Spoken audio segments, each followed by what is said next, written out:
எல்லோருக்கும் வணக்கம். இன்னைக்கு நம்ம பார்க்கக்கூடிய சப்ஜெக்ட், நிறைய சேவை செய்து விட்டோம் என எண்ணுகிறீர்களா?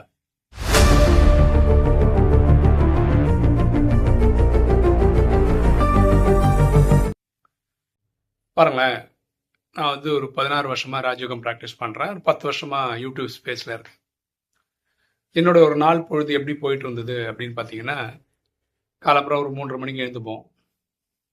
4:45 அமிர்த வேலை. அது முடிஞ்சு 5:30க்குள்ள வீடியோ ரெக்கார்ட் பண்ணுவோம். அப்புறம் வாணி படித்து அதை நமக்கு வாட்ஸ்அப் குரூப் இருக்கு. அந்த வாட்ஸ்அப் குரூப்பில் நம்ம ஷேர் பண்ணுவோம். டெலிகிராம் குரூப்பில் ஷேர் பண்ணுவோம். ஒரு 6:30 ஆகிடும். ஒரு டீ காஃபிலாம் குடிச்சிட்டு, காஃபிலாம் குடிக்க மாட்டேன், டீ குடிச்சிட்டு 7 மணிக்கு குழந்தைங்களை கொண்டு போய் திருமங்கலம் மெட்ரோ ஸ்டேஷனில் விட்டுட்டு நான் வாக்கிங் எல்லாம் போயிட்டு திரும்ப வீட்டுக்கு சமைச்சு டிஃபன் சாப்பிட்டு ஒரு 9 மணிக்கு திருப்பி உட்காந்தேன்னு வச்சுக்கோங்களேன். இந்த வீடியோ எடுத்தோம் இல்லையா, அதை எடிட் பண்ணி போடணும். அப்புறம் நேற்றைய இது வந்திருக்கல, என்ன போல் வாழ்வு வந்திருக்கல, அதை ஒரு 10-15 சோஷியல் மீடியாவில் ஷேர் பண்ணோம்.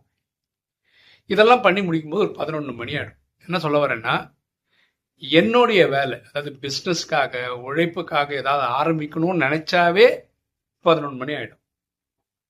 அப்புறம் கொஞ்சம் யோசிக்க ஆரம்பித்தேன். இது எல்லாமே யூடியூப் ரிலேட்டடாக பண்ணுறதெல்லாம் சேவை தான், ஓகேவா? அது வருமானத்துக்கான மார்க்கெல்லாம் கிடையாது. ஒரு பேஷனில் ஆரம்பித்தோம், 10 வருஷமாக பண்ணுறோம், பண்ணிட்டு தான் இருக்க போகிறோம். அப்போ ரொம்ப சீரியஸாக சிந்திச்சேன். 11 மணி ஆகிடுது, நம்ம வேலைக்கு குடும்பம் ஓடுறதுக்காக நம்ம எதாவது பண்ணணும்னா அந்த டைம் ஆகுது. இப்போ என்ன பண்ணலாம், இது கொஞ்சம் யோசிச்சா நல்லாயிருக்கும் அப்படின்னு ரொம்ப சிந்திக்க ஆரம்பிச்சிட்டேன் நான். அதுக்கப்புறம் சின்ன சின்ன மாற்றங்கள்லாம் கொண்டு வந்தேன். காலையில் 5லேருந்து 5:30 வரைக்கும் நான் ரெக்கார்ட் பண்ணுறேன் இல்லையா, அது இப்போது மாலை 8லேருந்து 10க்குள்ளே பண்ணுற மாதிரி. அப்போ வீடியோவை ரெக்கார்டும் பண்ணுவேன், எடிட்டும் பண்ணுவேன், அப்லோடும் பண்ணிவிடுவேன். எல்லாம் அன்றைக்கே முடிஞ்சிடும், ஓகேங்களா? அப்போது அதிகாலையில் எழுந்த உடனே அமிர்த வேலை பண்ண வேண்டியதுதான். அப்புறம் அந்த வீடியோ ஷேர் பண்ணுறது இருக்குல்ல, அது ஒரு 40 நிமிஷம் ஆகும். ஒரு 10-15 குரூப்பில் ஷேர் பண்ணணும். இதில் ஏன் இன்னும் கொஞ்சம் லேட் ஆகிறதுலாம் என்னென்னா, ஃபேஸ்புக்கில் ஷேர் பண்ணும்போது அதில் வர ரீலை பார்க்குறது, இன்ஸ்டாகிராமில் பண்ணும்போது இன்ஸ்டாகிராம் ரீல்ஸை பார்க்குறது, இப்படி ஏதோ ஒரு ரீல்குள்ளே போக ஆரம்பிச்சோன்னா டைம் போகிறதே தெரியாது. 1:30 மணி நேரம் போயிடும். அப்படி தான் நேரம் போகுது. வாணி படித்து போடணும். அதுக்கப்புறம் டைம் நிறைய கிடைக்கும், நம்ம சேவைலாம் பண்ணலாம். இப்போ சேவை பண்ணுறதுக்கு கம்ப்யூட்டர் ப்ரோக்ராம் பண்ணுறதுக்கெலாம் டைம் கிடைக்குது. அப்போ நான் என்ன யோசிச்சேன்னா, இந்த 40 நிமிஷம் இதுக்கு போகுது இல்லையா, எதுக்கு இந்த சோஷியல் மீடியாலலாம் போடுறதுக்கு டைம் ஆகுது இல்லையா, இதையே நம்ம ஆட்டோமேட் பண்ணக்கூடாது. எப்படின்னா, ஃபார் எக்ஸாம்பிள் உங்களோட வீடியோ உங்களுக்கு 6 மணிக்கு வந்துடுது காலங்காத்தால். நான் முன்னாடியே ரெக்கார்ட் பண்ணியிருக்கேன், ஷெட்யூல் பண்ணிங்க 6 மணிக்கு அப்படின்னா என்ன, 6 மணிக்கு பொதுமக்களுக்கே பார்க்கலாம். நான் இப்போ ஒரு ப்ரோக்ராம் எழுதியிருக்கேன். அந்த ப்ரோக்ராம் என்னென்னா கூகுள் ஸ்கிரிப்ட். அது 6லேருந்து 7 மணிக்குள்ளே ஒரு தானாக ரன் ஆகும். அது என்ன பண்ணும், இப்போ லேட்டஸ்ட்டாக வீடியோ போட்டிருக்கோம்ல, அந்த வீடியோ எடுத்துரும். வீடியோட லிங்க்கு, வீடியோட தலைப்பு, வீடியோட டிஸ்கிரிப்ஷன் இதெல்லாம் எடுத்துரும். அதை டெலிகிராமில் ஒரு 4 குரூப் இருக்குது, அந்த 4 குரூப்புக்கு அனுப்பும். டெலிகிராமில் அனுப்புவது கொஞ்சம் ஈஸி, ஏன்னா அதில் ஒரு பாட்டுன்னு ஒன்று இருக்குது, BOT. நம்ம ஒரு பாட்டை கிரியேட் பண்ணோம்னா அந்த பாட் நமக்காக இந்த வேலையை பண்ணும். அதாவது கூகுள் ஸ்கிரிப்ட் அந்த பாட்டை பயன்படுத்தி இத்தனை குரூப்புக்கு அனுப்பிச்சி விட்றோம். நம்ம யூடியூப் சேனல்லே உங்களுக்கு தெரியும், நானே 2 விஷயம் பண்ணுறேன். காலங்காத்தால் ஒரு 10 நிமிஷம் வீடியோ ஒன்று போடுறோம், அது காலம்புறம் 6 மணிக்கு வருது. அப்புறம் எண்ணம் போல் வாழ்வு 1 மினிட் வீடியோ சாயந்தரம் 7 மணிக்கு வருது. நம்ம சேனல்லே இவ்வளோ நாள் ஜஸ்ட் அண்ட் மேனிஃபெஸ்டேஷன் ஒரு தம்பி போட்டுட்டு இருந்தாரு, இப்பவும் போடுறாரு. அவருடைய சேனலில் அந்த தம்பி போட்டுட்டு இருக்காரு. அதையும் இந்த மாதிரி குரூப்லலாம் போட்டுடலாம், டெலிகிராம் குரூப்பில் போடலாம் அப்படின்றதுக்கு ப்ரோக்ராம் பண்ணியிருக்கோம். சாயந்தரம் இந்த டெக்ஸ்ட் வெர்ஷன் வருது இல்லை, எண்ணம் போல் வாழ்வு, அதையும் போட்டுடலாம் அப்படின்னு. இதெல்லாம் ஆட்டோமேஷன் பண்ணிட்டேன்னு வச்சுங்களேன். இப்போ ஒரு நாளில் பார்த்தீங்கன்னா ஜஸ்ட் மேனிஃபெஸ்டேஷன் அந்த தம்பி பொதுவாக 2 வீடியோவாக போடுறாரு. ஜஸ்ட்டு தனியாக போடுறாரு, மேனிஃபெஸ்டேஷன் தனியாக போடுறாரு. அது 2, நான் போடுறது 2, அப்புறம் இந்த தம்பி போடுறது, அப்படியே 5 வீடியோ ஒரு நாளுக்கு 4 டெலிகிராம் குரூப்புக்கு போகிற மாதிரி ப்ரோக்ராம் பண்ணிட்டேன். அப்போ என்ன ஆகும், இந்த 4 வேலை நான் பண்ண வேண்டியிருக்கல வெவ்வேறு டைமில், அது நான் பண்ண தேவையில்லை. அது அந்த டைமுக்கு அந்த ஸ்கிரிப்ட் ரன் ஆகி அந்த வேலையை பார்த்துக்கும். அதே மாதிரி இப்போ ஃபேஸ்புக்கில் ஒரு API ஒன்று கிரியேட் பண்ணி அதை வச்சும் நீங்கள் பண்ணலாம். அது இப்போது சக்ஸஸ்ஃபுல்லாக பண்ணி பார்த்துட்டோம், அது வருது. இப்போ ஸ்ட்ரீம்லைன் பண்ணுறோம்.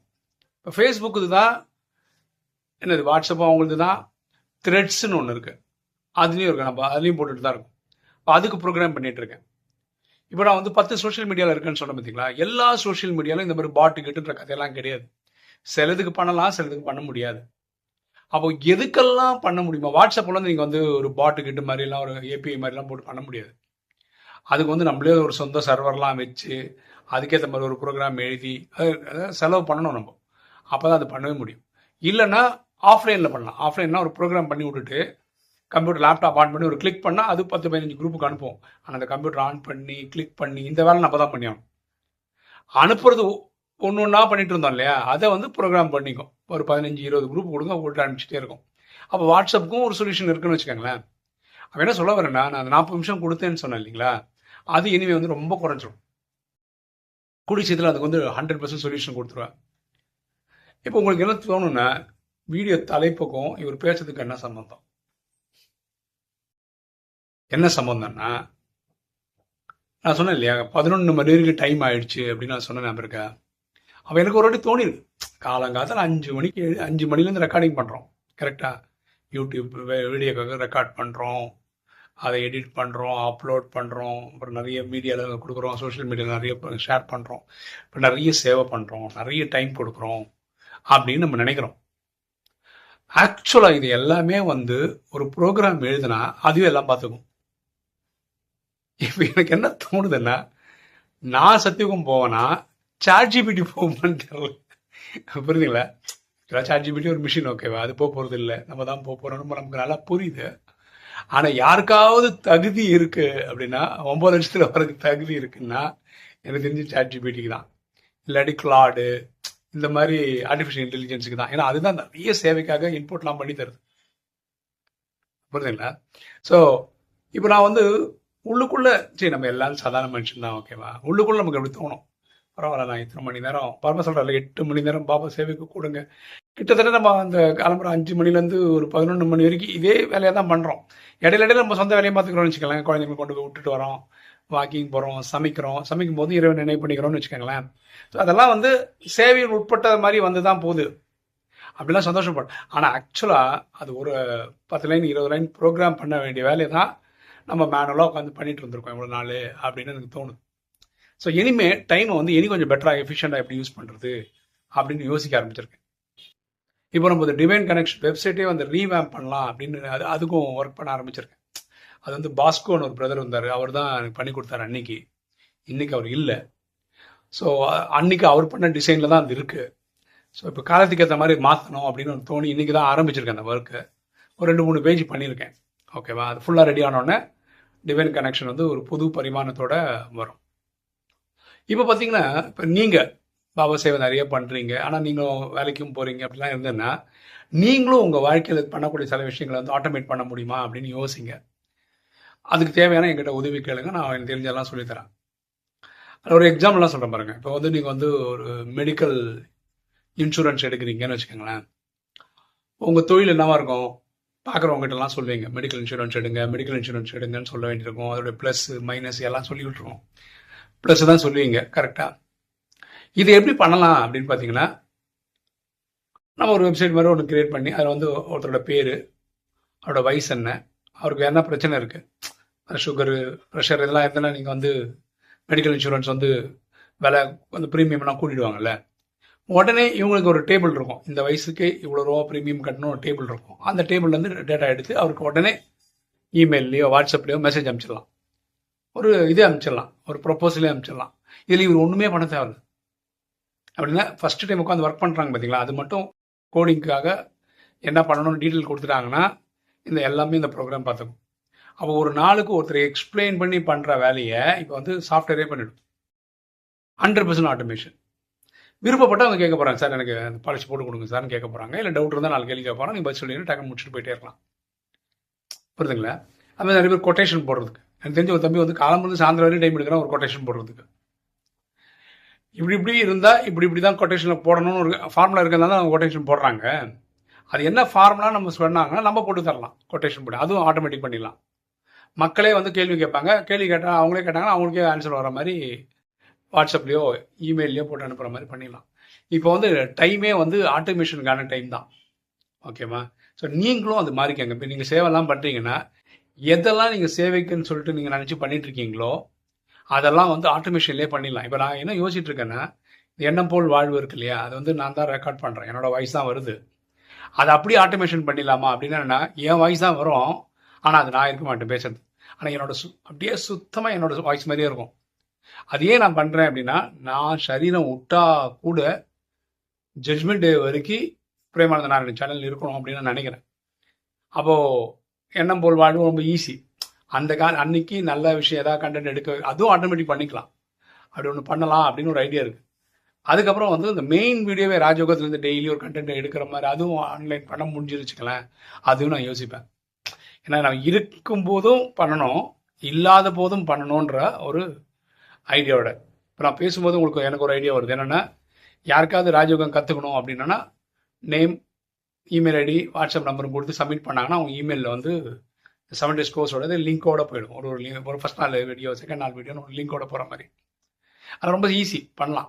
ஸோ அது ஒன்று பண்ணி விட்றலாமா அப்படின்லாம் யோசிச்சுட்டு இருக்கேன். எப்படியெல்லாம் ராஜயோகம் கொண்டு ரீச் பண்ண முடியுமோ, எப்படிலாம் சேவை பண்ண முடியுமோ, அதெல்லாம் ரொம்ப புத்தாலித்தனமாக அந்த சாஃப்ட்வேரை யூஸ் பண்ணி பண்ண முடியுமோ அதெல்லாம் யோசிச்சுட்டு இருக்கேன். ஒரு நாள் கண்டிப்பாக நான் பண்ணுவேன். அதே மாதிரி எனக்கு ChatGPT சொன்ன கொடுத்த ஒரு ஐடியா இது. இனி நான் பண்ணலை, யோசிச்சு தான் இருக்கேன். அது என்ன சொல்லுதுன்னா, இப்போ யாராவது வந்து இப்போ நம்ம என்ன சொல்லணும்னா 1969 2017 வரைக்கும் தாதி சரீரத்தில் வந்தாங்க. அதை தான் நம்ம அவ்யக்தவாணின்னு சொல்கிறோம். இப்போ வந்து யாராவது வந்து ஹாப்பினஸ் பற்றி அவ்யக்தவாணியில் என்ன சொல்லியிருக்காங்கன்னு கேட்டாங்கன்னா 1969 2017 வரைக்கும் இருக்கிற எல்லா வாணியும் புரட்டி கிரட்டி எடுத்து ஒரு வாணியில் வந்து ஒரு இடத்துல ஹாப்பினஸ்னு ஒரு வார்த்தை வருதுன்னு வச்சுக்கலாம். அந்த பேராகிராஃப், அந்த சென்டென்ஸும் அதுக்கு முன்னாடி சென்டென்ஸும் அதுக்கு அடுத்த சென்டென்ஸ், ஏன்னா கோர்வை தெரியணும்ல, உடனே பக்கத்துலேயே ஒரு லிங்க் எதுக்குன்னா அந்த பிடிஎஃப் ஃபுல்லாக படிக்கணும்னா படிக்கிற மாதிரி. அப்படி பார்த்தீங்கன்னா ஒரு 1969 2017 எத்தனை வானிலை வந்திருக்கும் ஹாப்பினஸை பற்றி. அப்போ நீங்கள் எந்த தலைப்பு கொடுத்தாலும் உள்ளுக்குள்ளே போய் ரிசர்ச் பண்ணி எடுத்துன்னு வந்து கொடுக்குற மாதிரி பண்ணு அப்படின்னு யார் சொன்னால் ChatGPT எங்கிட்ட சொல்லிச்சு. அது என்ன சொல்லிச்சுன்னா, உங்களுக்கு தான் ChatGPTயும் தெரியும், ராஜயோகமும் தெரியும். நிறைய பேருக்கு ChatGPT தெரியுமா இருக்கும், நிறைய பேருக்கு ராஜயோகம் தெரியுமா இருக்கும். ரெண்டு தெரிஞ்சவங்க வந்து இந்த ஆர்வம் காட்டுவாங்களா, அது நீங்கள் தான் பண்ணணும் அப்படின்னு எனக்கு ஒரு ஐடியா கொடுத்துருக்கு. தெரில அது எப்போ நான் பண்ணுவேன்னு. டச் ஆச்சுன்னா ஒரு நாள் அதுவும் பண்ணிவிடுவேன். நான் பார்க்கலாம் எவ்வளோ பண்ண முடியும் பார்க்கலாம். சரியா? இப்போது இந்த வீடியோவில் நான் உங்ககிட்ட கேட்டுக்கிறது என்னென்னா, நீங்களும் டெய்லி பண்ணிட்டு இருக்க ஒர்க்கை வந்து ஆட்டோமேஷன் பண்ணி விட்டுட்டு பாக்கி இருக்கிற நேரத்தை வந்து இறைவனை நினைவு பண்ணுறதுக்கு பயன்படுத்திக்கங்க அப்படின்னு தாழ்மையாக கேட்டுக்கிறேன். ஓகே, இன்னைக்கு வீடியோ உங்களுக்கு பிடிச்சிருன்னு நினைக்கிறேன். லைக் பண்ணுங்கள், சப்ஸ்கிரைப் பண்ணுங்கள், ஃப்ரெண்ட்ஸ் சொல்லுங்கள், ஷேர் பண்ணுங்கள், கமெண்ட்ஸ் போடுங்க. தேங்க்யூ.